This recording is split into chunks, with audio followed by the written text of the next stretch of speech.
प्रयागराज महाकुंभ में श्रद्धालुजनों की भारी भीड़ है। लगभग 8 से 10 करोड़ श्रद्धालु इस समय प्रयागराज के अंदर मौजूद है। कल भी 5.5 करोड़ श्रद्धालुजनों ने महाकुंभ का स्नान किया था। ये जो भारी दबाव श्रद्धालुजनों के कारण और श्रद्धालुओं के संगम नोच पर जाने के कारण वहां पर एक बना हुआ है, लेकिन पूरा प्रशासन मौके पे वहां मौजूद है।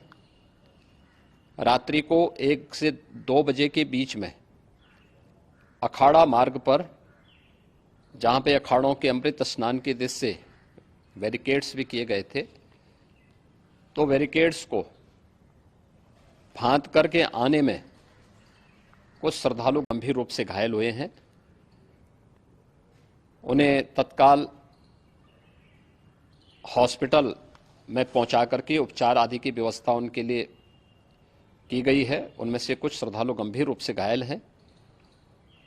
लगातार प्रशासन स्थानीय स्तर पर श्रद्धालुओं की सकुशल स्नान कराने के दृष्टि से रात्रि को कल सायंकाल 6:30-7 बजे से ही मौनी अमावस्या का मुहूर्त प्रारंभ होने के बाद से ही लगातार लगा हुआ है।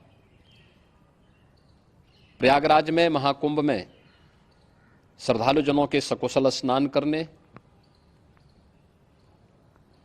अमृत स्नान के लिए देश भर से आए हुए श्रद्धालुजनों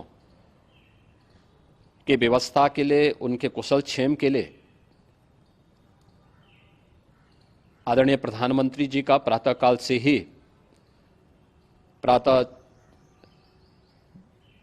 से ही उनके लगभग 4 बार प्रधानमंत्री जी ने हालचाल लिया है।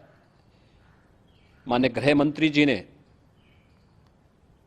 माननीय राष्ट्रीय अध्यक्ष भारतीय जनता पार्टी श्री जेपी नड्डा जी ने, माननीय गृह मंत्री श्री अमित शाह जी ने भी, और प्रदेश की माननीय राज्यपाल श्रीमती आनंदीबेन पटेल जी ने भी लगातार जानकारी लेकर के सभी के कुशल क्षेम और सकुशल स्नान कराने के बारे में निरंतर रिपोर्ट ले रहे हैं। हम लोगों की प्रातःकाल से ही श्रद्धालुजन जो भी आए हैं वे स्नान कर सकें, इसके लिए यहाँ पे उच्च स्तरीय बैठक भी चल रही है, जिसमें मुख्य सचिव भी हैं, डीजीपी हैं, प्रमुख सचिव गृह हैं, मुख्यमंत्री कार्यालय के अपर मुख्य सचिव के साथ साथ एडीजी लॉ एंड ऑर्डर के साथ साथ अन्य वरिष्ठ अधिकारीगण मौजूद हैं। प्रयागराज में हालात वर्तमान में नियंत्रण में हैं, लेकिन भीड़ का दबाव बहुत बना हुआ है। अखाड़ा परिषद से जुड़े हुए पदाधिकारियों के साथ मैंने स्वयं भी बातचीत की है। आचार्य महामंडलेश्वरों से भी, पूज्य संतों के साथ भी मेरी बातचीत हुई है, और पूज्य संतों ने बड़ी ही विनम्रता के साथ इस बात को कहा है कि नहीं, श्रद्धालुजन पहले स्नान करेंगे और फिर जब उनका दबाव कुछ कम होगा और वे सकुशल वहां से निकल जाएंगे, तब हम लोग स्नान करने के लिए संगम की तरफ जाएंगे। अभी पहले श्रद्धालुजनों को, चूंकि देश भर से आए हैं, तो इसके लिए उन्हें सभी अखाड़े इसके लिए सहमत हैं और सभी लोग इस व्यवस्था के साथ जुड़े हुए हैं। लगातार इस दिशा में हम लोगों का प्रयास है कि जो अब तक प्रातःकाल से ही आपने देखा होगा, कल मैंने बताया कि कल लगभग 5.5 करोड़ श्रद्धालु कल महाकुंभ का स्नान किए हैं, और आज प्रातःकाल तक लगभग 8:30 बजे तक 3 करोड़ से अधिक श्रद्धालु स्नान कर चुके हैं, और ये लगातार जारी है। लेकिन संगम नोच पर, अखाड़ा मार्ग पर,